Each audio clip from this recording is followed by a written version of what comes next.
What's going on, guys? Unknown Player here, and today we'll be going over all the new strike specific loot items available in Rise of Iron.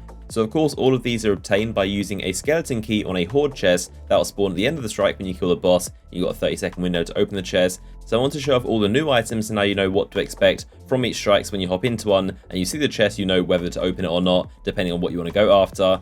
So beginning with the Abomination Heist, this is of course the remake of the Fogoth strike. So there are two things available from here, and that is firstly the Devil's Dawn Sniper, but this of course I've shown it before. I'll leave a link in the description to my video. I've covered it in detail, going over all the perks, all the stats, and what the weapon's good for, how the weapon works. If you want to know about the Devil's Dawn, check that video in the description. But essentially it's that new super high impact archetype of sniper that hits like a truck. And another thing to keep in mind about this Devil's Dawn is that the perks are fixed. You cannot get different rolls on it. The only thing that will change is the element of damage between the Void, Solar, and Arc. That is the only thing that will change. The perks will not, and it's definitely a shame because I was hoping to get something like triple tap on it. But there you go, that is the Devil's Dawn Sniper, one of the items from the Abomination Heist. So the next item available is an armor piece for the Hunter, and these are Gauntlets. These are called the Mongrel Ogre's Grasps. So these things are really unique looking, definitely very cool design. These are of course the actual chains that Fogoth wears, and those massive braces with the Hive runes on them. Really cool design. This is me inspecting Little Big Oki, who managed to get these from a chest, and you can see him previewing different shaders going through them. And the interesting thing is that the colors of the runes, the little glowy bits on the wrist, actually change color with the shaders,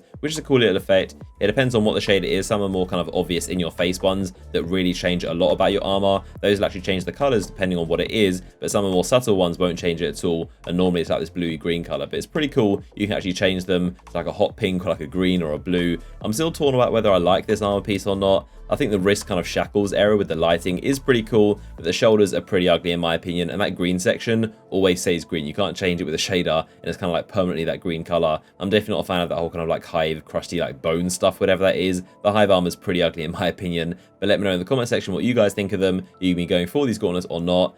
In terms of perks, it's very normal, typical stuff you'd see on a Gauntlets, so nothing special. It's got Discipline Strength, some grenade perks, and hand cannon reloader, so pretty typical there. The only real reason you get these is for the looks, of course.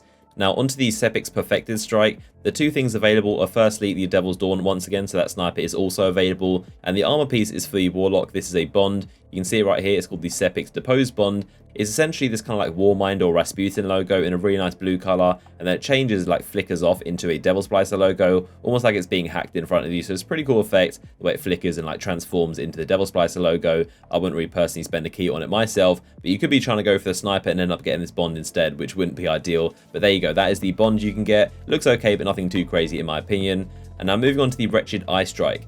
There are two items available. Once again, that Devil's Dawn Sniper is also available from this strike horde chest. So you've got three opportunities, whichever strike you go into. All three strikes from the Rise of Iron will have a chance of getting you the Devil's Dawn Sniper. So the armor piece available from the Wretched Eye is actually a Titan mark, and this is called the Anathema Cannon mark. I haven't actually seen anyone with this mark myself. It appears to be quite rare, but you can see it right here on Bungie.net. It's basically like a normal Titan mark, but with the red Devil Splicer logo, and it's got all the Siva wires and a bunch of Siva triangles all over it. Nothing too crazy in my opinion. I think the Warlock and the Titan definitely got the bad end of the deal with this Rise of Iron strike loot items, considering they're both class items. At least the Hunter got some gauntlets, but the main thing of course is the Devil's Dawn Sniper, and I guess that's the main thing that everyone's going to be going for. It is a really cool weapon. Like I said, it hits like a truck. It's got really high impact, so for enemies in PvE, it's going to hit them really hard and pretty much knock them back and stun them if they're not already dead. And in PvP, of course, it can take down supers in just one shot. So really useful weapon to have, and definitely worth grabbing one of those high impact archetypes just in case you might need it.